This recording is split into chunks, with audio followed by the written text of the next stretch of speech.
Bonjour à toutes et à tous et bienvenue dans ce nouvel épisode du Board. Alors aujourd'hui au Board, j'accueille une nouvelle membre très intéressante. Je vous présente Sandrine Dorbe. Bonjour Sandrine. Bonjour Flavie, je suis ravie d'être là aujourd'hui avec toi. Merci, c'est super sympa. Alors Sandrine, c'est une experte en rémunération. C'est un sujet très croustillant qui fait couler beaucoup d'encre, qui est aussi assez tabou. Et en fait, Sandrine, toi, tu es experte en rémunération en entreprise, mais tu vas nous donner des conseils à la fois en tant que dirigeant, comment on fait pour gérer ce pan rémunération dans notre entreprise, mais aussi en tant que salarié, comment on fait pour négocier, etc. Donc, ça va être hyper chouette. On ne va pas parler que de ça, on va parler aussi de ton parcours de dirigeante, puisque toi, tu es en ce moment en cours de certification pour être administratrice de conseil d'administration. Tu me disais d'ailleurs en intro qu'il y a une loi qui est passée, la loi Copé-Zimmermann, qui oblige maintenant les conseils d'administration à avoir 40% de femmes. C'est déjà un petit pas vers l'égalité des sexes. Donc, je suis ravie de t'accueillir à ce titre aussi, puis peut-être que tu pourras nous donner ton éclairage du coup sur le monde du business en général. Donc, Sandrine, qu'est-ce qui t'a amené à devenir experte en rémunération? Parce que c'est quand même un poste assez rare. Enfin, moi, je suis ton actualité sur LinkedIn et ça m'intéresse énormément et j'avais pas forcément rencontré d'autres gens comme toi avant dans ma carrière. Alors, ce qui m'a emmenée à la rémunération, c'est une petite schizophrénie que j'avais quand j'étais étudiante, qui se manifestait par un attrait pour la matière financière. Moi, j'ai fait des études de gestion. J'ai commencé par la comptabilité. Donc, je suis comptable de formation. Et j'avais, en faisant mes études, donc j'ai continué en finance, mais j'ai découvert les ressources humaines. Donc, j'ai exploré plusieurs métiers en ressources humaines. J'ai fait du recrutement, j'ai fait de la paye. Mhm. Quand il fallait à un moment donné faire un choix entre la finance et les ressources humaines, j'étais un peu déchirée. Et mon directeur scientifique de l'époque m'a dit, mais enfin, Sandrine, il y a un métier pour les gens comme vous. Ça s'appelle le Comp Ben. C'est comme ça que je suis rentrée dans ce milieu-là. J'ai commencé par un cabinet de conseil en rémunération. Mhm. Donc, j'ai été chez Towers Watson, alors maintenant ça s'appelle Willis Towers Watson, ou plutôt grâce à voir Willis Towers Watson, il y a une économie sur ce marché qui est très vivante. Et ensuite, je suis passée en tant qu'adjoint à une DRH d'un établissement public. Donc, on dit adjoint à DRH, mais en vrai, mon cœur d'activité, c'était vraiment le pilotage de la masse salariale et les prédictions et les reporting à la présidence de l'établissement. Et D'accord. ensuite, je suis rentrée chez BNP Paribas, Ok. où là, j'ai travaillé plus sur. Alors, il y a eu une partie de mon séjour chez BNP Paribas qui était plus sur des problématiques de provisionnement de stock options, de bonus différés, de bénéfices, donc tout ce qui Mhm. est les plans retraite pour l'international, et les rémunérations des dirigeants de BNP Paribas. Ensuite, je suis partie en filiale pour, à ce moment-là, être l'adjointe de la responsable rémunération. Mhm. Ensuite, j'ai fait l'intérim pendant plusieurs années sur ce poste-là. Waouh! Eh ben, écoute, déjà, tu vois, j'ai les yeux qui brillent. Je me dis, là, là, tout ce que tu dois connaître sur la, sur la rémunération des dirigeants, ça va nous être bien utile. Alors, peut-être avant qu'on attaque sur ça, toi qui as navigué dans ces sphères et qui est maintenant aussi indépendante, quel genre de dirigeante tu es, toi, Sandrine? Alors, c'est un mot qui est un peu à la mode, mais je vais quand même oser l'utiliser. Je suis quelqu'un de très résilient. C'est-à-dire que avant, quand j'étais manager, je disais beaucoup à mes équipes qu'on va y arriver. Et au pire, on n'y arrive pas. C'est-à-dire je trouvais qu'on était assez talentueux collectivement, pour toujours trouver une solution quand un problème se présentait. Donc, c'est vrai que parfois, la pression monte et on se dit, ça va pas, ça va pas, ça va pas. Et il faut se rappeler que non, en vrai, on est assez talentueux et qu'on va se débrouiller parce qu'on y arrive toujours. C'est ce que je leur dis, non, mais on y arrive toujours, en fait. Mm. Donc ça va aller. Bon, Et eh bien, écoute, ce que je dis beaucoup à ma fille aujourd'hui, ça va aller. en tout cas, c'est une qualité qui revient un peu en haut de la pile en ce moment parce que, on en a d'autant plus besoin dans un monde un peu incertain et changeant comme en ce moment. Alors, si on attaque sur le sujet de la rémunération, tout de suite, Sandrine, la première question que j'ai envie de te poser, c'est est-ce que tu peux nous aider à faire le tri entre nos idées reçues et ce qui se passe vraiment concernant le sujet de la rémunération? Moi, je trouve que c'est un sujet vachement tabou, assez sensible. On a l'impression qu'il y a plein de gens qui sont insatisfaits de leur rémunération, mais est-ce que les gens s'en vont vraiment parce qu'ils sont mal payés? C'est quoi les chiffres en fait? C'est quoi les connaissances à avoir quand on parle du sujet rémunération et qu'on est dirigeant? En fait, faut bien avoir en tête que la rémunération, c'est vraiment lié à. Alors moi, je dis beaucoup aux émotions. En fait, c'est lié à notre personne. Et notre Mm. salaire, en fait, il nous donne une valeur sur le marché. On n'arrive pas à faire le distinguo entre notre personne entière, avec toutes ses qualités, ses défauts, ses compétences et ses points forts, et la valeur à un moment donné, à un moment T, de certaines de ses compétences sur un marché donné. Ça nous renvoie déjà à nous et ça nous renvoie à ce qu'on met derrière l'argent. Il y a un bouquin que j'aime bien, alors je le mettrai en référence, je te le montre, c'est How to Worry Less About Money. En fait, l'auteur, il explique que déjà, il faut faire la distinction entre nos problèmes d'argent et nos soucis d'argent. Un problème d'argent est un problème. Ne pas pouvoir payer sa facture d'électricité à la fin du mois, c'est un problème, ça ne se discute pas. Par contre, on a tous des soucis d'argent. Et un souci d'argent n'est pas un vrai problème. Et donc, il prend l'exemple de personnes qui sont factuellement très aisées, mais qui pourtant ont peur de la paupérisation. Elles en ont peur. Et elles ne sont pas, on ne peut pas les raisonner, on ne peut pas les rassurer à ce sujet-là. Et du coup, la question c'est de se dire, mais pourquoi? Et derrière, en fait, les soucis que je me fais sur l'argent, qu'est-ce que ça dit de moi, de mes peurs, de ce qui m'entoure et de ma vision du monde? Et c'est hyper intéressant. Alors, il ne s'agit pas de faire une psychanalyse de ses collaborateurs, mais en tout cas, quand quelqu'un vient parler d'argent, il y a beaucoup d'émotions qui peuvent prendre de la place. Et c'est d'être assez droit dans ses bottes et à l'aise avec le sujet pour se dire, OK, je vais laisser cette émotion s'exprimer et je ne vais pas la juger. Donc, typiquement, là, pour revenir à ta question de est-ce qu'on part parce qu'on n'est pas bien payé? Non, on ne part pas parce qu'on n'est pas bien payé, on part parce qu'on en a ras-le-bol et qu'en plus, on n'est pas bien payé. Sachant qu'être pas bien payé, c'est une notion qui est très difficile à conceptualiser, j'ai envie de dire, parce que chacun va comparer sa contribution, donc ce qu'il pense apporter à la société, donc là on est dans la subjectivité totale, et sa rémunération, qui est une donnée quantifiée, que tu peux comparer au marché, et qui là pour le coup est une donnée qui est très objective. Donc tu vois, déjà tu as ce déséquilibre où on va comparer quelque chose de pas du tout objectif avec quelque chose de très objectif. Et en plus, la vision de la contribution, elle va vraiment varier entre ce que moi je pense apporter, ce que mon manager pense que j'apporte, ce que mes collègues pensent que j'apporte.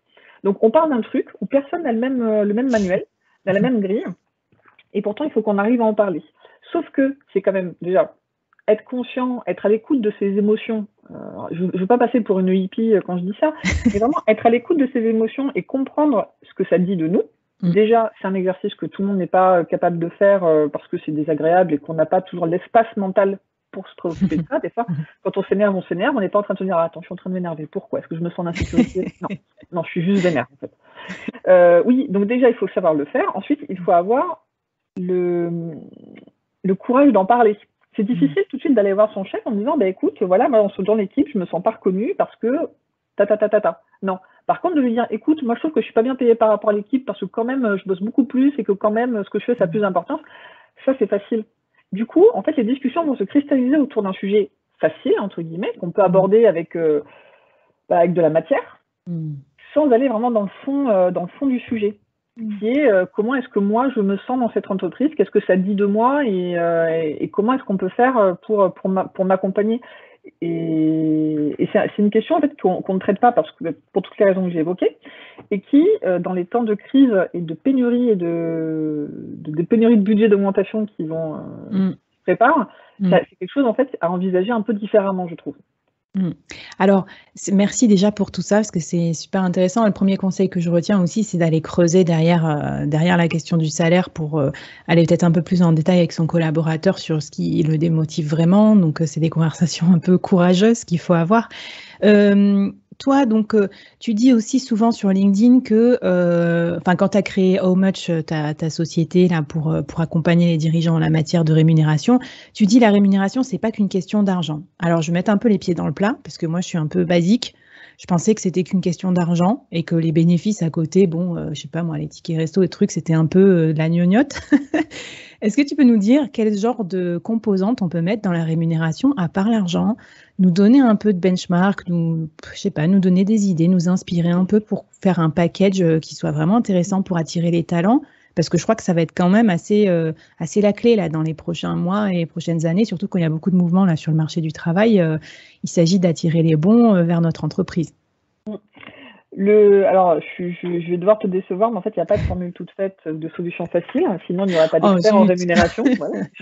J'aurais dû trouver un autre métier ou choisir entre la RH et la finance. Par contre, ce qui est hyper sympa dans ce métier, c'est qu'à chaque fois, il faut se poser la question, déjà, l'entreprise, quelles sont ses valeurs. Et là aussi, hein, je ne parle pas de choses dont on parle beaucoup en ce moment. Le dirigeant, il croit en quoi? C'est quoi ses convictions? Ensuite, où est-ce qu'il veut emmener sa boîte? C'est quoi la stratégie vraiment de l'entreprise à moyen terme? Pas dans 10 ans, dans 20 ans, on veut faire du monde un better place. Hein. Mais non, c'est quoi l'objectif à 1 an, à 2 ans? Ensuite, on a besoin de qui? Quelles sont les compétences dont on a besoin? Déjà, une fois qu'on s'est dit ça, on a fait 80% du boulot. Et je plaisante pas, mais il y a beaucoup de gens en fait, qui mettent en place des systèmes de réunion avant de se poser toutes ces questions. Et ensuite, ils arrivent à des systèmes qui sont figés, ou qui n'arrivent pas à faire évoluer, parce qu'on ne s'est pas posé la question de comment est-ce que comment tout ça doit s'articuler. Ensuite, quand je dis que ce n'est pas qu'une question d'argent, c'est que quand on est content de quelqu'un, ou quand on veut le motiver, une prime a peu d'impact. Dans notre esprit, alors dans l'esprit français, parce que c'est pas vrai dans tous les pays, dans notre esprit, notre rémunération et notre argent, c'est un dû. C'est un dû. Donc, quand on te le donne, quand on te donne ta prime, tu es content, parce que ça fait toujours un peu d'argent et c'est sympa. Néanmoins, on te le devait, parce que tu t'es quand même arraché pour en arriver là. Donc, très intéressant. Donc, tu n'es pas engagé. Et quand on te dit, moi, il y a un exemple que j'aime beaucoup, il est hyper caricatural, vous m'excuserez, hein, mais pour les sales, par exemple, on dit les commerciaux doivent avoir du variable. Bah oui, mais si à un moment donné, si dans le contexte, soit parce que le gars, il n'a pas été assez performant, soit parce qu'il y a une crise qui lui tombe sur le coin du bec, bah, il est trop, en fin d'année, dernier trimestre, il est trop loin de ses objectifs, bah, il y a un risque qui se décourage complètement et qui lâche la rampe en se disant, bah non, maintenant je vais attendre l'année prochaine pour transformer mes business de fin d'année l'année prochaine, parce que sinon je vais perdre tout le bénéfice de ce que je pourrais avoir l'année prochaine. Donc voilà, on ne motive pas avec de l'argent. Par contre, il y a plein d'autres choses à faire en fonction de l'entreprise, des gens qu'on veut recruter et de ce en quoi on croit. Il y a beaucoup de choses autour. Moi, je pense à la reconnaissance. Tu en parlais dans un board précédent, mais le leadership, la reconnaissance, c'est hyper important. En fait, quand quelqu'un demande une augmentation, ce qu'il a envie de dire, là aussi très caricatural, c'est « dites-moi que je suis compétent ». Tout à fait.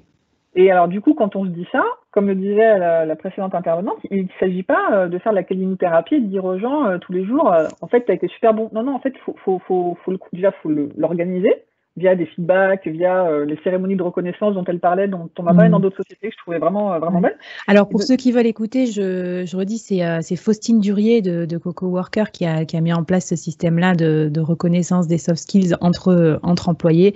Donc, vous le retrouvez dans les épisodes du board parce que c'est vraiment complémentaire, je trouve, au sujet de la rébu. OK.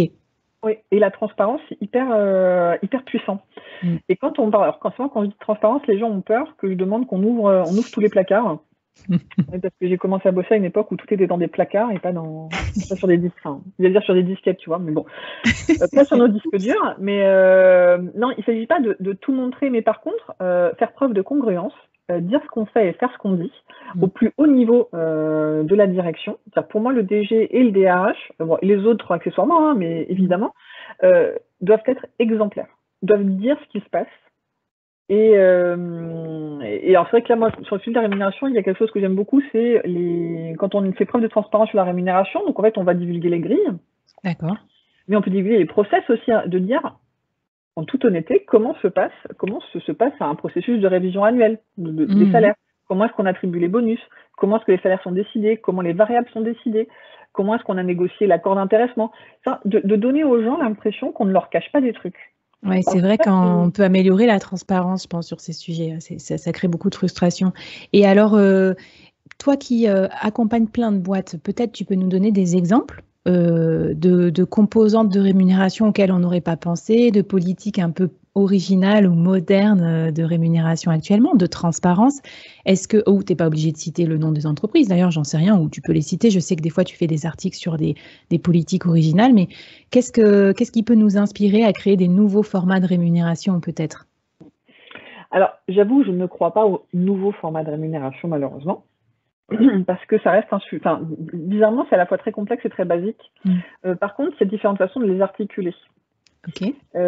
Dans les choses que moi je trouve hyper inspirantes, je reviens à la transparence, finalement, mais de dire aux gens comment est-ce que la rémunération se décide et comment est-ce qu'elle évolue, ça leur permet déjà de se projeter, de ne pas penser qu'on leur cache des choses. et de les engager vers quelque chose. Alors, il y a une startup que j'aime bien, sur qui j'ai fait un article, alors, c'est une startup, donc ils sont 8, donc à 8, ça passe, à 200, on verra. Néanmoins, ce que j'aime bien dans les startups, je fais une parenthèse, c'est que parfois, on regarde ces pratiques-là avec un peu de condescendance en disant, non, mais de toute façon, ils sont 10, ça marche, mais à 200, ça marche plus. Ouais, ok. Alors déjà, on n'est pas sûr à 100%, mais voilà.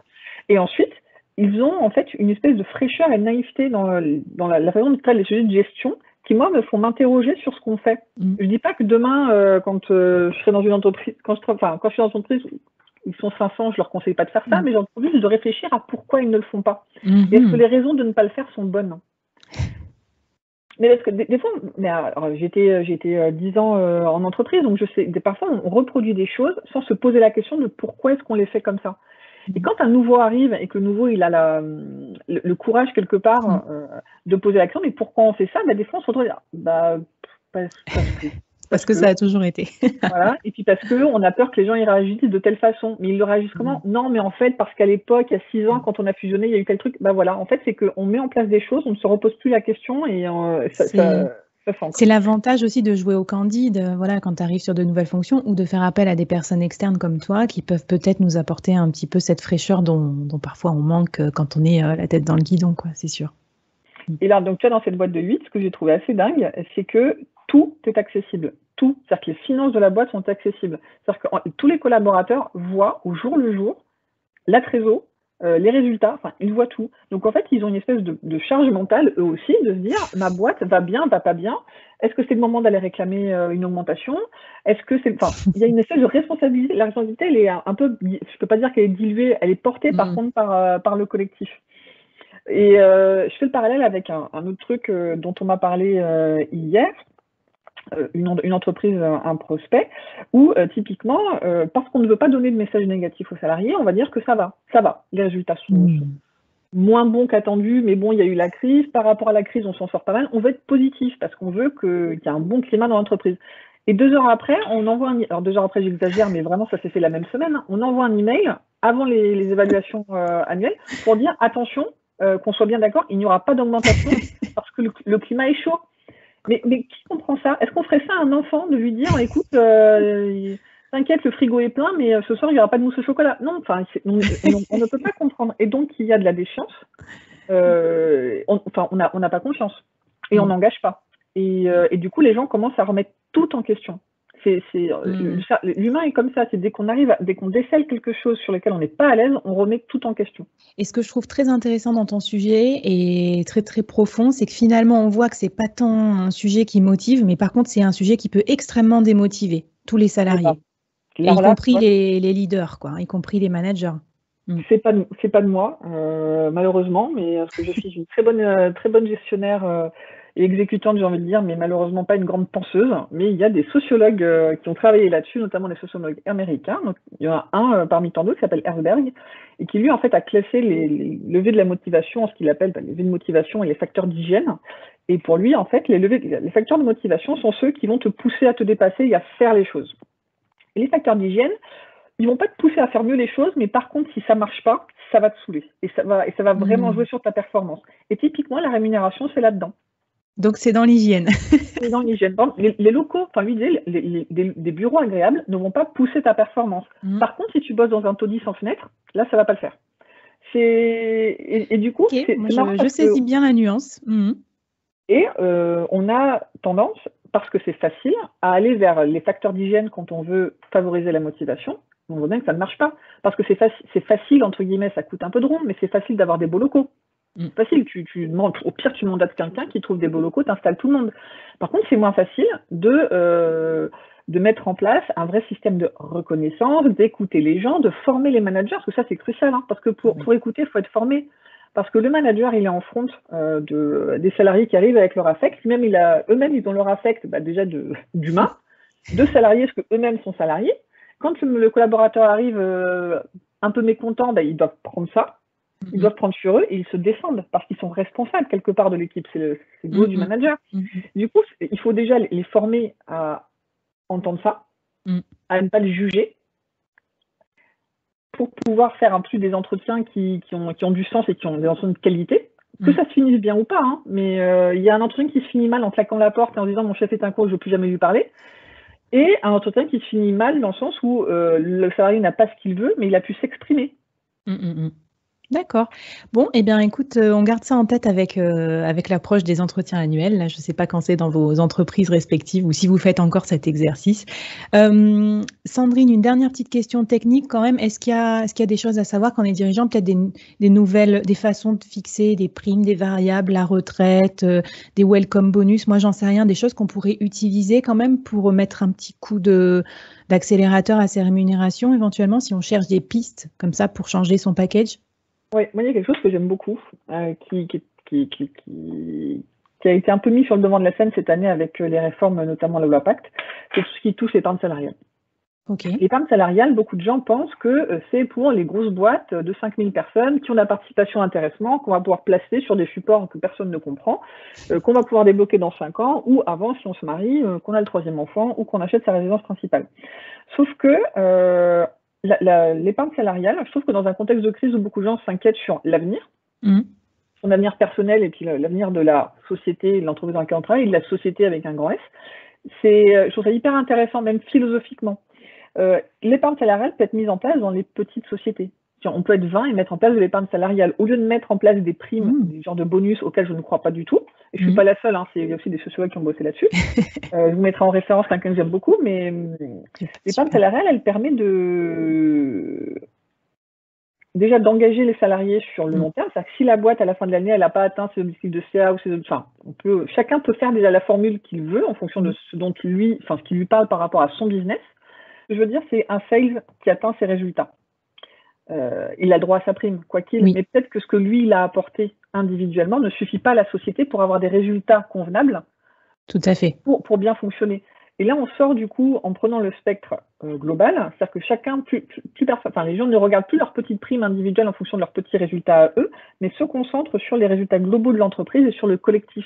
Donc ça peut susciter des envies de solidarité déjà, c'est quand tu vois que certains peuvent être à la peine, et tu peux peut-être aller filer un coup de main parce que c'est tes résultats aussi. Quand on demande de faire des économies sur certains moyens généraux, tu les fais parce que si on arrive à faire ces économies-là, c'est ta prime via ta participation, ton épargne qui peut jouer. Ensuite, il y a des entreprises assez innovantes. Alors moi, je parle d'Epsor parce que je les connais bien. Je ne veux pas avoir l'impression de faire de la retape, mais qui, eux, en fait, ont des produits qui sont hyper lisibles pour les salariés et qui font beaucoup de sens. Et donc là, on n'est plus sur des choses que tu places sur des supports dont personne ne comprend rien et qui ne rapportent pas grand-chose. Et en plus, c'est que pour les dirigeants, ce qui est hyper intéressant, c'est que tout ce que tu mets en épargne salariale, c'est défiscalisé. D'accord, ok. Donc, si tu donnes, pour reprendre l'exemple d'une petite entreprise, ils sont 25, si tu veux filer 1000 à chacun, en épargne salariale, ça va te coûter 30 000. J'exagère 30 000, c'est sûrement moins, à la louche, tu as 30 000. Si tu veux leur filer une prime en fin d'année via du bonus, ça va te coûter 60. Ah ouais, ok, c'est très clair. Les 1000 que tu veux leur filer, eux-mêmes n'en toucheront que 800 avant un coup.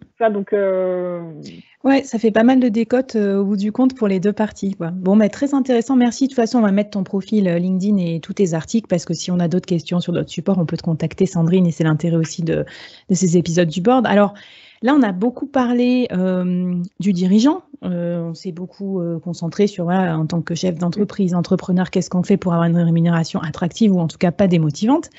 Et si on se place un peu du côté du salarié, alors je sais que ce n'est pas forcément eux que tu accompagnes, mais quelque part, tu cherches à les motiver en mettant en place des bons systèmes de rémunération chez tes clients. Est-ce que tu peux nous donner des petites pistes sur qu'est-ce qu'il faut faire en tant que salarié ou en tant que candidat si on veut demander une augmentation de salaire, par exemple? Ça va être bientôt le moment. Comment mettre toutes les chances de notre côté? Comment passer cette épreuve de la demande d'augmentation? Ou peut-être même quand on est recruté, comment répondre à cette fatidique question? J'ai reçu beaucoup de questions sur ça. Quelles sont vos prétentions salariales? Oui, alors, pour être chronologique, on va parler du recrutement. Moi, j'aime beaucoup les entreprises qui sont transparentes sur leur grille au moment du recrutement parce que du coup, il y a une asymétrie, ça casse l'asymétrie de l'information où le candidat ne sait pas quelle est la pratique interne et il arrive un peu en disant je vais te demander ça et je croise les doigts pour que ça passe.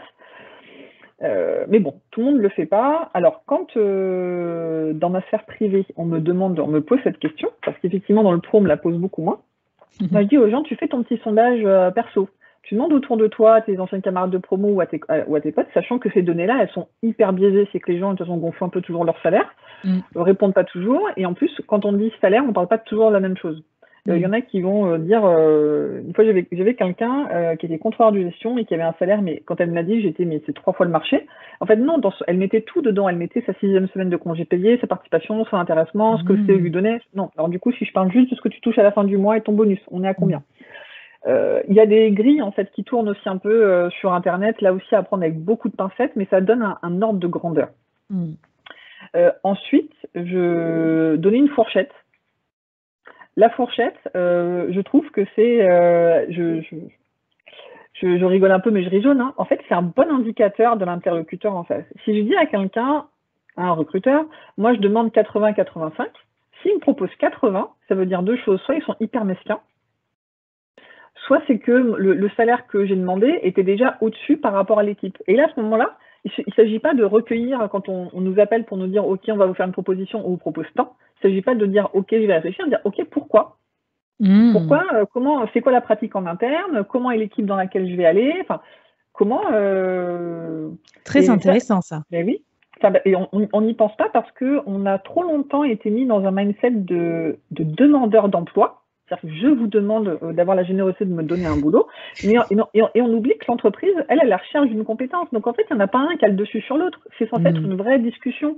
On est dans un état de stress en tant que candidat que on ne pense pas à challenger le truc. Ou alors on est dans le pourquoi, la justification, tu vois ce que je veux dire, le pourquoi je te donne pas ce que tu as demandé, etc., plutôt que d'expliquer les pratiques de l'entreprise. Donc, ok, très intéressant.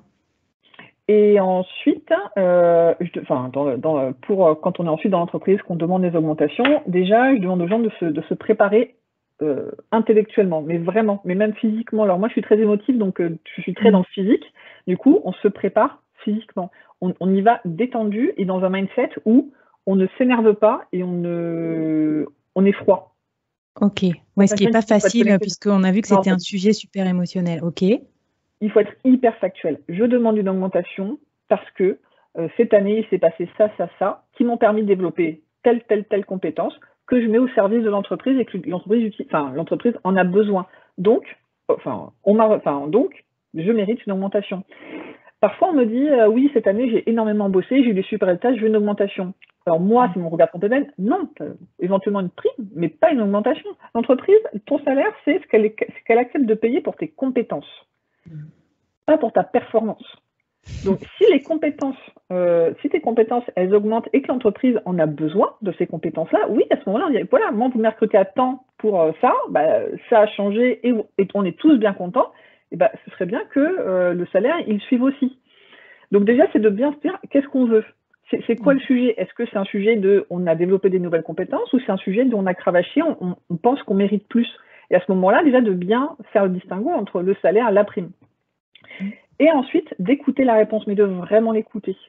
Et déjà, pour que le manager il soit dans un état d'esprit où il n'a pas trop peur de parler. Et quand il dit non, c'est pourquoi? Alors, des fois, c'est de dire, oui, mais non, parce que dans l'équipe, non, et du coup, de ramener le sujet. Non, on ne parle pas de l'équipe, aujourd'hui, je te parle de moi. Moi, j'en suis là, ma réflexion, elle est là. Pourquoi Et de toujours ramener le pourquoi. Pourquoi? Et d'être dans un pourquoi fait et pas pourquoi, pas moi. Enfin, c'est très intéressant. D'être vraiment c'est un exercice où, alors moi, je dis la rémunération, c'est vraiment une question très sensible, mais la discussion doit être très factuelle. Super. Et au final, si ça ne marche pas, je dis il faut finir l'entretien en disant ok, je suis déçu. Là on parle, je suis déçu parce que moi je venais parler de ça et finalement j'ai pas eu ce que je voulais. De rentrer bouder chez soi et de réfléchir à une contre-proposition. Alors la contre-proposition c'est quoi? C'est qu'est-ce que je peux avoir en contrepartie? Est-ce que ça me ferait pas plaisir d'avoir une formation par exemple sur un autre sujet du coup, ça peut être une formation, ça peut être une évolution professionnelle, ça peut être plein de choses, mais en fait, il y a des choses à faire, et à ce moment-là, de revenir en disant, écoute, j'ai réfléchi, je reste déçu et frustré parce que refactuel, je pensais à ça, Est-ce qu'on peut en discuter? C'est ça, c'est intéressant, ça permet de finir la conversation de façon constructive, d'amener des propositions alternatives. Donc ça, je pense que ça permet d'être bien vu aussi par rapport aux managers à qui on demande de l'augmentation aussi. Oui, et pas de se laisser, déjà de montrer qu'on est quelqu'un de raisonnable dans le sens où on sait utiliser son cerveau et qu'on n'est pas complètement hermétique à ce qui peut se passer entre nous, et aussi de mettre le manager devant sa responsabilité, c'est-à-dire qu'on pose des questions, on cherche à avoir une réponse et on ne se laisse pas être mis dans un corner. On ne se laisse pas bloquer comme ça, on m'a dit non, bah, c'est dommage. Et quand la réponse c'est ton salaire il est trop élevé par rapport à l'équipe, tu as un salaire de manager, ou quand tu parles d'évolution professionnelle, on te dit ouais mais non, pas maintenant, c'est trop tôt, bah là aussi, hein, si on ne se sent pas, on arrête, on dit qu'on est déçu, on s'en va, on dort, et le lendemain on dit ok, j'ai entendu que je voulais être responsable, directeur, machin, tu m'as dit que tu ne me sentais pas prête parce que moi je veux y aller en fait, donc comment on fait pour que dans 1 an, 2 ans, j'y sois là? Comment est-ce que vous m'accompagnez pour qu'on y aille? Super constructif. Je te remercie pour ces conseils, Sandrine, c'est top. Il me vient une dernière question sur le sujet de la rémunération. Enfin, j'en ai plein, mais il faut qu'on se limite parce que je vois que le temps file déjà. Je parle beaucoup, je suis désolée. Non, mais c'est très bien. Tu es là pour ça et on est content. On boit tes paroles. Ce que je voulais dire, c'est qu'on parle beaucoup de discrimination en ce moment sur la workplace, et notamment entre les hommes et les femmes, le gender gap, etc. Mais peut-être plein d'autres motifs de discrimination. Je crois que ça puise aussi pas mal ses sources dans la différence de rémunération. Comment on fait aujourd'hui pour être sûr qu'on ne se fait pas discriminer parce qu'on est une femme, par exemple, ou parce qu'on est noir, ou n'importe? Et comment font les entreprises? Que peuvent faire les entreprises pour être vertueuses en matière de non-discrimination sur la rémunération? Alors, c'est tout un sujet. Il faut assumer qu'il y a un problème.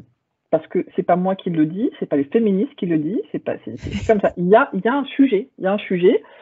C'est pas que les associations qui défendent telle autre minorité. Il y a un sujet. Donc, faut arrêter aussi le not all company. Hein, quand on a eu le not all men, il n'y a pas le. Non, voilà, il y a un sujet. Maintenant, à quel point mon entreprise, elle est impactée par ça? Parce qu'on est tous responsables de ça. Il ne s'agit pas de dire les méchants hommes ont mal payé les pauvres femmes. Non, c'est collectif en fait. Parce que même si on n'a pas beaucoup, il y a quand même 2-3 dirigeantes en entreprise qui ont intégré des codes, déjà qui ont intégré une éducation, un contexte socio-culturel et on est responsable. Maintenant, déjà, à quel point mon entreprise elle baigne là-dedans ou pas? Et qu'est-ce que je peux faire? Alors là, c'est un peu technique, mais des fois, ça fait du bien. Moi, je dis qu'il faut s'inspirer de l'index égalité femmes-hommes qui a été demandé par l'index égalité professionnelle, qui a été exigé par le gouvernement depuis 2 ans. Il y a un exercice à faire là qui est très technique, où on fait les petits calculs pour voir est-ce qu'il y a des écarts ou pas. Une fois qu'on a fait ce truc-là, il faut creuser, de dire, OK, il paraît que sur tel segment, j'ai un écart. Pourquoi? Parfois, ça s'explique. Parfois, ça ne s'explique pas. Enfin, ça s'explique pour des raisons organisationnelles. Il y a des métiers où il y a 80% de femmes. Il se trouve que les hommes, c'est que des managers. Bah voilà, il y a un problème. À ce moment-là, on se pose la question, est-ce que je ne peux pas faire monter quelques femmes? Est-ce que, oui, donc ce que tu veux dire, c'est que ça va plus loin que la rémunération. Ça va peut-être nous donner des idées aussi de recomposition d'équipes, de trucs géographiques, de trucs fonctionnels, de qui on nomine, comment on fait les promotions internes et tout ça. Ça va aller vraiment carrément dans le domaine RH et gestion des ressources humaines et prévisionnelles des emplois notamment. Et tu vois, il y a Shine, qui est une banque professionnelle en ligne, qui a été rachetée par la SG, donc on ne peut pas dire que c'est une petite start-up c'est quand même un contexte particulier. Ils ont mis en place un système d'égalité professionnelle hyper poussé. Ils veulent une mixité totale. C'est-à-dire qu'à candidat équivalent, ils vont prendre, pour une équipe, ils vont prendre celui qui est en minorité. C'est-à-dire que si dans une équipe, je caricature là aussi, si dans une équipe marketing, il y a déjà 70% de femmes, et ben si c'est un homme qui postule, s'il est aussi bon qu'une autre candidate femme, ce qui va être le critère déterminant, ça va être que c'est un homme. Parce qu'on veut une mixité totale. Et donc, pareil, entre 2 candidats à compétences et qualité équivalentes, on va prendre celui dont le genre est sous-représenté dans l'équipe qu'il doit intégrer. Et pourquoi pas? Enfin, moi, je trouve ça hyper vertueux. Et finalement, il se poser là aussi, si on se dit non, ça va pas, de se poser la question pourquoi. Les gens qui me disent, moi, dans l'entreprise, il n'y a pas de femme que je sente pour prendre des postes à responsabilité. Pourquoi? Est-ce que parce qu'on les a recrutés, est-ce qu'on n'aurait pas, peut-être pas, hein, mais juste se poser la question, est-ce qu'on n'a pas recruté inconsciemment des profils qu'on ne voyait pas monter parce qu'on ne voyait pas l'intérêt que ça monte. Est-ce qu'on a un problème de formation? Est-ce qu'on a un problème de visibilité? Et quelqu'un m'a dit récemment, une entreprise que je suis m'a dit récemment que dans le cadre d'un recrutement, la personne qui avait été identifiée, qui était une femme, pour prendre le poste, elle avait des prétentions salariales assez hautes. Elle a essayé de négocier son salaire. Le N+2 dit non mais oui, on y va, c'est une femme, ce sera bon pour notre stat. Et alors déjà, c'est dommage, il a dit à voix haute et c'est dommage qu'il n'ait pas entendu que c'était vraiment une mauvaise idée. Mais il se trouve que hasard, la personne n'était pas du tout aux attendus. Et voilà, on a une femme surpayée dans une équipe où elle fait pas du tout le job, quoi. Et là, tu dis, mais pourquoi faire ça? C'est aller contre ce qu'on cherche. Écoute, non, mais je te remercie pour tous tes conseils parce que finalement, tu nous donnes un éclairage qui nous permet aussi de remettre en question certains raccourcis qu'on peut prendre avec la rémunération et je trouve ça super, super riche, super intéressant. Sandrine, on arrive déjà presque à la fin de l'épisode. Donc déjà, je voulais savoir si tu avais un challenge ou un défi à lancer sur le sujet de la rémunération à nos auditrices et auditeurs du board. Oui, oui, parce que comme j'écoute le board, j'ai pensé à cette question. Moi, je vous encourage, je vous mets au défi de réfléchir la prochaine fois que vous serez un peu flippé sur une question d'argent, de vous dire, en vrai, ça cache quoi? C'est quoi cette peur? Pourquoi est-ce que j'ai cette peur-là? Il faut que ce soit un souci d'argent, pas un problème. Je vous ai expliqué la différence au début. Pourquoi est-ce que j'ai peur de manquer alors que manifestement, je pourrais toujours m'en sortir via mon épargne, via mon patrimoine, via mon machin? Pourquoi est-ce que je pense que telle activité coûte trop cher alors que factuellement, ce n'est pas le cas par rapport à d'autres dépenses que je peux faire par ailleurs? Voilà. De s'interroger à ça. C'est quoi J'aime beaucoup cette question, je la garde et je vais m'y employer juste après la fin de l'enregistrement de ce podcast. Et une autre question que je me posais, souvent on se demande en matière de rémunération comment savoir ce qu'on vaut, où est-ce qu'on va chercher les informations. Donc tu parlais des fameuses grilles de comparaison de salaire et tout. Toi Sandrine, comment tu fais pour rester à la page aujourd'hui dans ton business?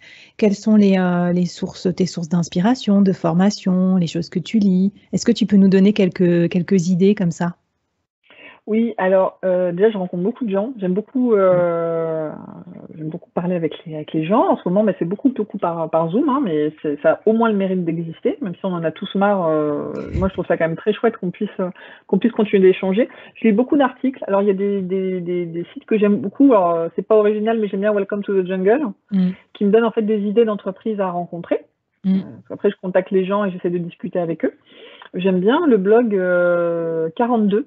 Donc c'est là aussi, pardon, c'est très dans l'univers startup, mais j'aime bien en fait ce regard sur les problématiques de gestion. Parce que comme je dis parfois, on a tous des téléphones hyper puissants, mais on manage nos équipes comme dans les années 90. C'est gênant.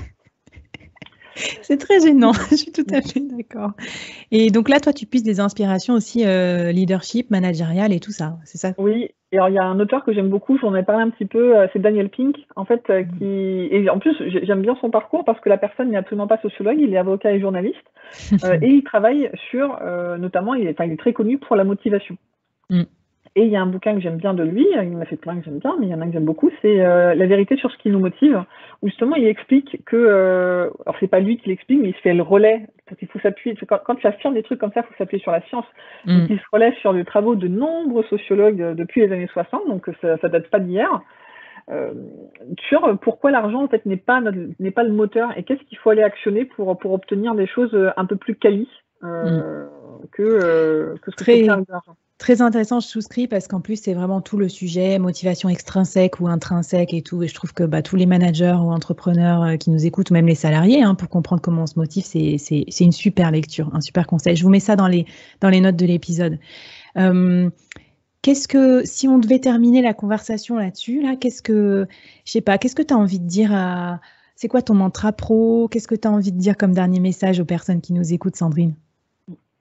Alors, quand j'ai mon mantra pro, c'est un peu toujours, on y arrive toujours. Et en fait, des fois, je dis à l'équipe, c'est ce que je t'ai pas dit tout à l'heure, mais en fait, il y avait une virgule, c'est on y arrive toujours, virgule, parce qu'on n'a pas le choix. C'est vrai. Et voilà, donc c'est vrai que c'est de se rappeler de ça. Je suis beaucoup là-dedans, de se rappeler qu'en fait, on est quand même dégourdi et on a des qualités, il faut s'appuyer dessus. Et surtout en ce moment où ça peut paraître un peu difficile, bah, déjà non, en fait, on va y arriver, on y arrive toujours. Je dis pas que ce sera facile, hein, mais Bon, bah, c'est bien, c'est un message positif et peut-être aussi voilà, qui nous permet de redescendre en pression. Parce que c'est un peu tout le message aussi de ton expertise, c'est que des fois, il faut un peu enlever les émotions, redescendre en pression et réfléchir intelligemment au système qu'on met en place pour le bien-être de chacun, quoi. Et alors, un dernier mot de la fin pour nos auditeurs et auditrices?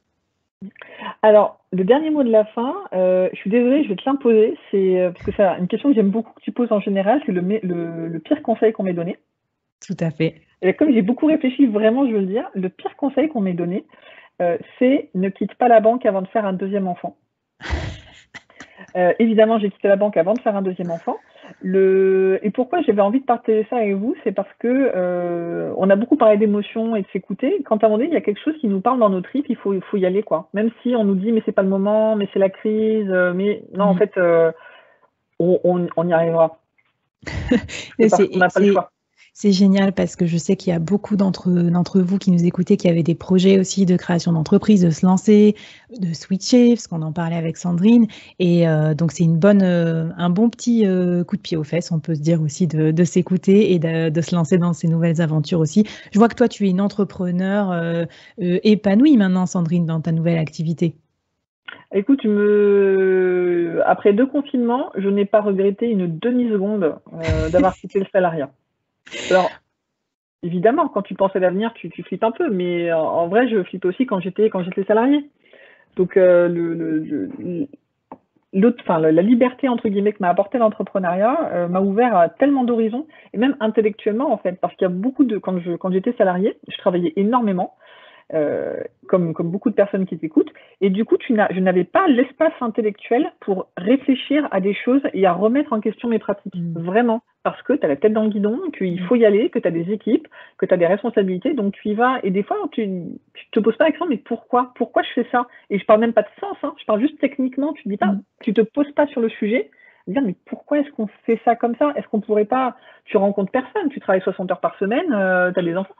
Ta vie sociale. Donc là, vraiment, l'entrepreneuriat m'a permis de sortir de mon bureau, littéralement, même si maintenant je suis de nouveau beaucoup dedans, mais de rencontrer des gens, de challenger les opinions que j'avais, les idées que j'avais. Il y a des choses sur lesquelles je suis encore plus intégriste qu'avant, et d'autres sur lesquelles j'ai complètement changé d'avis. Et dans 2 ans, ce sera différent. Et c'est hyper rafraîchissant. Eh bien, écoute, Sandrine, je te remercie, ça se sent. Merci pour tous tes conseils. Je te propose qu'on reste là-dessus parce que c'est vraiment un message hyper optimiste, hyper motivant. Je suis très, très contente que tu sois venue nous parler, nous raconter tout ça. Et en tout cas, je te dis à bientôt dans les prochains épisodes du Board. Merci à toi, Sandrine. Bye. Merci à toi, Flavie. À bientôt. Merci beaucoup.